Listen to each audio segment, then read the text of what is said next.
أعوذ بالله من الشيطان الرجيم بسم الله الرحمن الرحيم إن الذين يؤذون الله ورسوله لعنهم الله في الدنيا والآخرة وأعد لهم عذابا مهينا والذين يؤذون المؤمنين والمؤمنات بغير ما اكتسبوا فقد احتملوا بهتانا وإثما مبينا۔ یقیناً جو لوگ اللہ اور اس کے رسول کو تکلیف پہنچاتے ہیں اللہ نے دنیا اور آخرت میں ان پر لعنت فرمائی ہے اور ان کے لیے ذلیل کر دینے والا عذاب تیار کر رکھا ہے۔ اور جو لوگ مسلمان مردوں اور عورتوں کو ایمان والے مردوں اور عورتوں کو تکلیفیں پہنچاتے ہیں بغیر کچھ کیے، یعنی بغیر اس کے کہ ان مسلمانوں نے کچھ کیا ہو، بغیر کسی جرم کے، تو ایسے لوگوں نے بہتان عظیم، بہتان تراشی اور ایک صریح گناہ کا بوجھ اپنے اوپر لاد لیا ہے۔ اس سے پہلی آیات میں درود پاک کا بیان ہوا اور اس سے پہلے رسول اللہ صلی اللہ علیہ وسلم کو کسی بھی قسم کی تکلیف پہنچانے سے روکا گیا۔ بعض مرتبہ ناواقفیت کی بنیاد پر بلا قصد و ارادہ کچھ لوگ ایسا عمل کرتے تھے جس سے رسول اللہ کو تکلیف پہنچتی تھی، جیسا کہ اس سے پہلے ایک عمل آیا کہ آپ نے لوگوں کی دعوت کی کہ لوگ دعوت میں وقت سے پہلے آ گئے اور کھانے کا انتظار کرنے لگے اور کھانا کھانے کے بعد پھر وہیں بیٹھے رہے، اس سے آپ کو ذہنی طور پر تکلیف ہوئی۔ در حقیقت ان لوگوں کا ارادہ تکلیف پہنچانے کا نہیں تھا، لیکن ناواقفیت کی بنیاد پر انہوں نے جو ایسا عمل کیا جس کی وجہ سے وہ آپ کی تکلیف کا سبب بن گیا۔ اسی طرح بغیر دعوت کے چلے جانا، یہ وہ اعمال ہیں جو انسان کی تکلیف کا سبب بنتے ہیں۔ تو پچھلی آیات میں اللہ تعالیٰ نے اس سے روکا، یہاں پر اللہ تعالیٰ نے ایسے اعمال سے روکا ہے جو قصداً اور ارادتاً کیے گئے ہوں، یعنی یہ حکم دیا کہ کوئی بھی آدمی جان بوجھ کر اور اپنے ارادے سے بھی نبی کو تکلیف نہ پہنچائے۔ نبی کو تکلیف پہنچانا یہ گناہ عظیم ہے، بہت بڑا گناہ ہے، اور نبی کو تکلیف پہنچانا حقیقت میں اللہ کو تکلیف پہنچانا ہے۔ تو نبی کی تکلیف کو اللہ کی تکلیف سے تعبیر فرمایا، حالانکہ اللہ تعالیٰ کی جو ذات ہے وہ ہر چیز سے منزہ اور پاک ہے، یہاں تک کہ وہ انفعال اور تاثر سے بھی بری اور بالا تر ہے، یعنی وہ کسی چیز سے متاثر نہیں ہوتا ہے، نہ کسی چیز کے اثر کو اپنے اندر قبول کرتا ہے، وہ تو ایک ذات ہی الگ ہے۔ لیکن یہاں پر یہ فرمایا کہ اللہ کو تکلیف نہ پہنچاؤ، اللہ تعالیٰ تو ان چیزوں سے پاک ہے۔ تو علماء نے اس کا مطلب یہی بیان فرمایا کہ یہاں رسول اللہ کی تکلیف سے روکنا مقصود ہے، رسول اللہ کی تکلیف سے روکنے کے لیے یہ فرما دیا گیا کہ جس نے رسول اللہ کو تکلیف پہنچائی وہ حقیقت میں اللہ ہی کو تکلیف پہنچائی۔ اس نے فرمایا جو لوگ اللہ اور اس کے رسول کو تکلیف پہنچاتے ہیں اللہ نے دنیا اور آخرت میں ان کے لیے لعنت فرمائی ہے۔ لعنت کے معنی آتے ہیں خدا کی رحمت سے دور کر دینا، دھتکار دینا، پھٹکارنا۔ تو ان پر خدا کی پھٹکار اور خدا کی رحمتوں سے وہ لوگ دور کر دیے گئے، دنیا میں بھی اور آخرت میں بھی۔ لعنت یہ ضد ہے رحمت کی، ایسے لوگوں پر خدا کی رحمت نازل نہیں ہوتی جو اللہ اور اس کے رسول کو تکلیفیں پہنچاتے ہیں۔ تو پھر یہاں تکلیف پہنچانے سے کیا مراد ہے؟ علماء نے فرمایا کہ اس سے مراد ایسے اعمال کرنا ہے جس سے رسول اللہ کی تکلیف ہو، رسول اللہ کو تکلیف پہنچے۔ پھر وہ کون سے اعمال ہیں ان کی تفسیر میں بھی اختلاف ہے۔ بعض علماء نے فرمایا کہ اس سے وہ اعمال مراد ہیں جن کے متعلق حدیثوں کے اندر بیان ہوا ہے کہ کوئی آدمی اگر ایسا کرے گا اس سے تکلیف پہنچتی ہے۔ چنانچہ حدیث شریف میں آتا ہے اللہ تعالیٰ فرماتے ہیں اللہ تعالیٰ فرماتے ہیں کہ ابن آدم مجھے برا کہتا ہے، گالی دیتا ہے، حالانکہ زمانہ تو میں خود ہوں، میں ہی دنیا کے اندر الٹ پلٹ کرتا ہوں، دنیا کے نظام کو چلاتا ہوں۔ آپ نے فرمایا لا تسبوا الدہر فإن الدہر هو اللہ، زمانے کو گالی مت دو، کیونکہ زمانہ تو خود اللہ ہی ہے۔ یعنی زمانے کو گالی دینے کا مطلب یہ ہے کہ لوگ جب دیکھتے ہیں کہ زمانے کے حالات خراب ہیں تو ذرا سے مصائب اور مشکلات کو دیکھ کر کہنے لگتے کہ حالات خراب ہیں، ماحول خراب ہے، زمانہ بہت خراب آ چکا ہے۔ تو اس پر اللہ تعالیٰ کے رسول نے فرمایا کہ زمانے کو کبھی برا نہیں کہنا چاہیے۔ کیوں نہیں کہنا چاہیے؟ اس لیے کہ جو کچھ بھی ہو رہا ہے اس کا فاعل حقیقی اللہ ہے، ہر چیز کو کرنے والا اللہ تعالیٰ ہے۔ تو اگر آپ زمانے کو برا کہہ رہے ہو تو زمانہ تو اللہ ہی ہے، کیونکہ زمانے کو لانے والا، مصیبتیں لانے والا، پریشانیوں کو بھیجنے والا بھی تو اللہ ہے۔ تو ہم زمانے کو برا نہیں کہہ رہے، ہم اللہ کو برا کہہ رہے ہیں۔ ہم زمانے کو گالی دے رہے ہیں، یہ در حقیقت اللہ کو گالی دینا ہے، کیونکہ دنیا میں کام کرنے والا فاعل حقیقی اللہ ہے، زمانہ کوئی چیز نہیں ہے، زمانہ تو خود اللہ ہی ہے۔ تو اس لیے فرمایا زمانے کو برا مت کہو کہ زمانہ خراب آ چکا ہے اور زمانہ بہت خراب ہے، بلکہ ہمارے اعمال خراب ہیں، ہمیں اپنے اعمال کی اصلاح کرنی چاہیے۔ بعض علماء نے اس کا یہ مطلب بیان کیا کہ یہاں اللہ کو تکلیف پہنچانا مراد نہیں ہے، یہاں رسول اللہ کی تکلیف سے روکنا مقصود تھا، اس لیے یہ کہہ دیا گیا کہ رسول اللہ کو تکلیف پہنچانا بعین ہی اللہ ہی کی تکلیف کا سبب بنتا ہے، اس لیے دونوں کا نام ذکر کر دیا گیا۔ پھر فرمایا اس پر اللہ تعالیٰ نے سخت وعید بیان کی کہ جو آدمی ایسا کام کرے گا، یہ زبان سے ہو یا اپنے عمل سے ہو۔ زبان سے تو یہ ہے کہ گالی دے یا کوئی ایسا جملہ کہے جس سے نبی کی تکلیف ہو، دل آزاری ہو، وہ زبانی تکلیف کہلاتی ہے، یا کوئی ایسا عمل کرے جس میں رسول اللہ کی شان میں گستاخی کی ہو رہی ہو، تو ہر ایسا عمل لعنت کا سبب بنے گا۔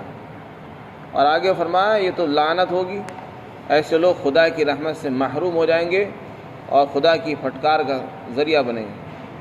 پھر آگے فرمایا ان کے لیے دوسری سزا یہ ہوگی کہ اللہ نے ان کے لیے ایک ایسا عذاب تیار کر رکھا ہے جو ذلیل کر کے رکھ دے گا ان کو،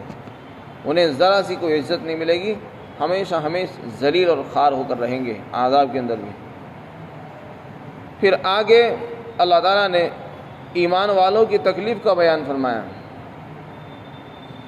اس سے پہلے اللہ اور اس کے رسول کی تکلیف کو بیان کیا ہے، اس میں اللہ کو تکلیف پہنچانا، رسول اللہ کو برا بھلا کہنا، یہاں تک کہ صحابہ اکرام کو برا بھلا کہنا، یہ سب چیزیں داخل ہیں۔ فرمایا کہ ایمان والوں کو تکلیف مت پہنچاؤ۔ ایمان والوں کو جو لوگ تکلیف پہنچاتے ہیں، ایمان والی مرد ہوں یا عورتیں ہوں، بغیر ان کے کسی جرم کے، تو ایسے لوگوں نے اپنی جانوں پر گناہوں کا بوجھ لاد لیا ہے، بہتان تراشی کا بوجھ اپنے اوپر لاد لیا ہے۔ اولاً تو ان کے پاس نیکیاں نہیں ہیں، گناہ ہی گناہ ہے، اور اوپر سے انہوں نے بد زبانی کر کے ایذا پہنچا کر گناہوں کا بوجھ اپنے اوپر اور لاد لیا ہے، تو گویا کہ عذاب کے اندر اور دھستے ہوئے چلے جا رہے ہیں، گرتے ہوئے چلے جا رہے ہیں۔ یہ آیت شریفہ حضرات صحابہ اکرام کے بارے میں نازل ہوئی، اور اس میں عام مسلمانوں کا بھی ذکر ہے۔ حضرات صحابہ اکرام کے متعلق رسول اللہ صلی اللہ علیہ وسلم نے فرمایا تھا کہ عبداللہ بن مغفل کی روایت ہے، اللہ فی اصحابی لا تتخذوهم غرضا من بعدی فمن احبهم فبحبی احبهم ومن ابغضهم فببغضی ابغضهم۔ فرمایا رسول اللہ نے کہ خدا سے ڈرتے رہیو میرے صحابہ کے بارے میں، میرے صحابہ کے بارے میں خدا سے ڈرنا، میرے چلے جانے کے بعد ان کو تنقید کا، اعتراض کا نشانہ مت بنانا کبھی بھی۔ ایسا نہ ہو کہ میں چلا جاؤں اور تم صحابہ کو گالیاں دو، ان کو برا بھلا کہو، اور یہ کہو کہ ان سے یہ گناہ ہوا، ان سے یہ گناہ ہوا، انہوں نے ایسا کیا اور انہوں نے ایسا کیا۔ کسی صحابی کے بارے میں زبان کھولنے کا کسی کو حق نہیں۔ فرمایا میرے چلے جانے کے بعد کسی صحابی کو تنقید کا نشانہ مت بنانا۔ پھر آگے فرمایا جس نے میرے صحابہ سے محبت کی تو اس نے مجھ سے محبت کرنے کی وجہ سے ان سے محبت کی، تو ان سے محبت میری محبت کی علامت ہے۔ اور جس نے میرے صحابہ میں سے کسی صحابی سے نفرت اور بغض رکھا تو وہ در حقیقت مجھ سے بغض اور نفرت کی بنیاد پر اس نے ان سے بغض رکھا، یعنی ان سے نفرت اور بغض رکھنا یہ علامت ہے نبی سے نفرت اور بغض رکھنے کی۔ پھر آپ نے فرمایا آگے الفاظ اور بھی آئے ہیں، وَمَنْ آذَاهُمْ فَقَدْ آذَانِي، جس نے میرے صحابہ کو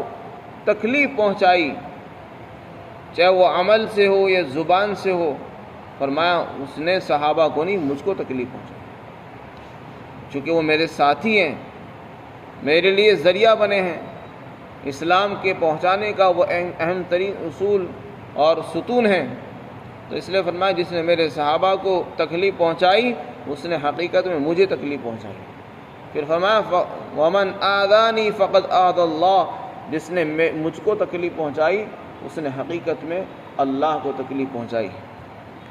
اور پھر آگے فرمایا وَمَنْ آذَى اللَّهُ، جس نے اللہ کو تکلیف پہنچائی تو اللہ تعالیٰ نے قریب ہے کہ اللہ تعالیٰ اس کا مواخذہ فرمائے۔ تو ایسے شخص کی پکڑ کے بارے میں کوئی بعد نہیں ہے، بہت جلد ان قریب ایسے لوگوں کو اللہ تعالیٰ عذاب کے اندر گرفتار فرمائے گا جو میرے صحابہ کو برا بھلا کہتے ہیں، کیونکہ میرے صحابہ کو برا کہنا مجھ کو تکلیف پہنچانا ہے، جس نے مجھے تکلیف پہنچائی وہ خدا کی تکلیف کا سبب بنے گا، اور جو خدا کو تکلیف پہنچائے گا اللہ تعالیٰ اس کو کبھی بھی گرفتار کر سکتے ہیں عذاب کے اندر۔ یہ آپ نے ارشاد فرمایا۔ تو ان سے پتہ چلتا ہے کہ اس آیت شریفہ میں یہ سب چیزیں داخل ہیں۔ صحابہ کو گالی دینا وہ رسول اللہ ہی کو تکلیف پہنچانا ہے، اور رسول اللہ کو تکلیف پہنچانا یہ اللہ کو تکلیف پہنچانا ہے، اس لیے ہر قسم کی تکلیف سے یہاں پر روکا گیا ہے۔ پھر آگے عام مسلمانوں کا ذکر ہے۔ ایک مرتبہ حضرت عائشہ صدیقہ رضی اللہ عنہا پر تہمت لگائی گئی، پھر اس کی برات آئی۔ اسی طرح حضرت صفیہ کے متعلق حضرت زینب بنت جہش کے ساتھ جب اللہ کے رسول کا نکاح ہوا ان سے متعلق بھی بہت سی تہمتیں لوگوں نے مشہور کی، اور رسول اللہ کو متہم کرنا چاہا، تہمتیں لگائی، زبانی طعنے دیے جس سے رسول اللہ کو تکلیف پہنچتی تھی نکاح سے متعلق۔ تو اس پر اللہ تعالیٰ نے آیت نازل فرمائی کہ جو لوگ مسلمانوں کو تکلیفیں پہنچاتے ہیں حالانکہ ان کا کوئی جرم نہیں ہے، بغیر کسی جرم کے خواہ مخواہ ان کو تکلیف پہنچا رہے ہیں، ایسے لوگ اپنے اوپر گناہوں کا بوجھ لاد رہے ہیں۔ انہوں نے ایک بہتان تراشی کا گناہ اپنے اوپر لاد لیا ہے، اور اس سری گناہ کا بوجھ بھی اپنے اوپر وہ لاد رہے ہیں۔ وہ کسی کا نقصان نہیں کر رہے، اپنے ہی عذاب کے اندر اضافہ کر رہے ہیں، بڑھوتری کرتے جا رہے ہیں، اور وہ یہ سمجھ رہے ہیں کہ ہم دوسروں کو تکلیف پہنچا کر بہت بڑا کام کر رہے ہیں، بڑی شان کا ہم نے کام کیا ہے، اور یہ پتہ نہیں کہ انجام یہ ہے کہ ہمارے عذاب کے اندر پکڑ میں شدت میں اضافہ روز بروز ہوتا جا رہا ہے۔ تو حضرت عائشہ صدیقہ رضی اللہ عنہ پر بھی جب ان کا ہار گم ہو گیا تھا اور وہ قافلے سے پچھڑ گئی اور پیچھے رہ گئی تو لوگوں نے ان پر بڑی تہمتیں لگائی، جس میں عبداللہ بن ابی منافق پیش تھا، اور بہت سے لوگ تھے، کچھ مسلمان بھی بھولے پن کی وجہ سے اس میں مبتلا ہو گئے تھے، جس میں حضرت حسان بن ثابت اور حمنہ بنت جہش اور اسی طریقے سے مصطح بن اساسہ، یہ 3 صحابہ جو مخلص تھے لیکن یہ بھی نادانی کے اندر ان کے ساتھ لگ گئے تھے۔ اسی طریقے سے حضرت صفیہ کے متعلق لوگوں نے تہمتیں لگائی، اور حضرت زینب بنت جہش کا نکاح پہلے حضرت زید بن حارثہ سے ہوا جو حضور کے گود لے ہوئے بیٹے تھے، پھر جب انہوں نے طلاق دے دی تو آپ نے ان کے ساتھ نکاح فرمایا تو لوگوں نے اس پر تہمتیں لگائی کہ دیکھو بیٹے کی بہو سے نکاح کر لیا وغیرہ ذالک۔ خلاصہ یہ ہے کہ اگر مسلمانوں نے کوئی گناہ نہیں کیا، بلا وجہ ان کو تکلیفیں پہنچائی جا رہی ہیں، زبانی طعنے دیے جا رہے ہیں، یا کوئی ایسا عمل کیا جا رہا ہے جس سے ان کو تکلیف پہنچ رہی ہے، اپنے عمل سے اپنی قول سے ان کو تکلیف پہنچانا، فرمایا اپنے اوپر گناہوں کا بوجھ لا دینا۔ حدیث پاک کے اندر آتا ہے کامل مسلمان وہ ہے جس کی زبان سے اور جس کے ہاتھ سے دوسرے مسلمان محفوظ ہوں، نہ ہماری زبان سے کسی کو تکلیف پہنچنی چاہیے اور نہ ہی ہمارے عمل سے نہ ہمارے ہاتھوں سے تکلیف پہنچنی چاہیے۔ جب یہ شان ہمارے اندر پیدا ہوگی اس وقت ہمارا ایمان کامل اور مکمل ہوگا۔ آج کتنی مرتبہ دیکھا جاتا ہے ذرا سی ناگواری پیش آ جاتی ہے، ذرا سا جھگڑا ہو گیا تو بس طعن و تشنیع کا دروازہ کھل جاتا ہے، ایک دوسرے پر الزام تراشیاں، ایک دوسرے پر تہمتیں لگانا، اور اس کو سخت سے سخت تکلیف پہنچانے کی کوششیں کی جاتی ہیں، ایسے الفاظ بولے جاتے ہیں جس سے اس کو ٹھیس پہنچے اور اس کے دل کو توڑا جائے، اس کے لیے کوششیں کی جاتی ہیں۔ تو اس آیات میں اللہ تعالیٰ نے تمام مسلمانوں کو تکلیف پہنچانے سے منع فرمایا کہ کسی بھی انسان کو تکلیف پہنچانا یہ بڑے گناہ اور وبال کا سبب و ذریعہ بن سکتا ہے۔ ہاں یہ کہ کسی سے کوئی گناہ ہوا ہے اور اس پر آپ اس کو کچھ کہہ رہے ہیں، ڈانٹ رہے ہیں، سمجھا رہے ہیں، تو پھر اس پر یہ وعید شامل نہیں ہوگی۔ خلاصہ یہ ہے کہ ہم سب کو ایذا سے بچنا چاہیے۔ ایذاء مسلم حرام ہے، کسی بھی مسلمان کو تکلیف پہنچانا، اس کا دل دکھانا، یہ حرام ہے، گناہ کبیرہ ہے۔ اور اگر وہی تکلیف رسول اللہ کو دی جائے تو وہ تو انسان کی تباہی اور بربادی کا سبب اور ذریعہ بنے گی۔ اللہ تعالی ہم سب کی حفاظت فرمائے اور ہم سب کو کامل مسلمان بنائے۔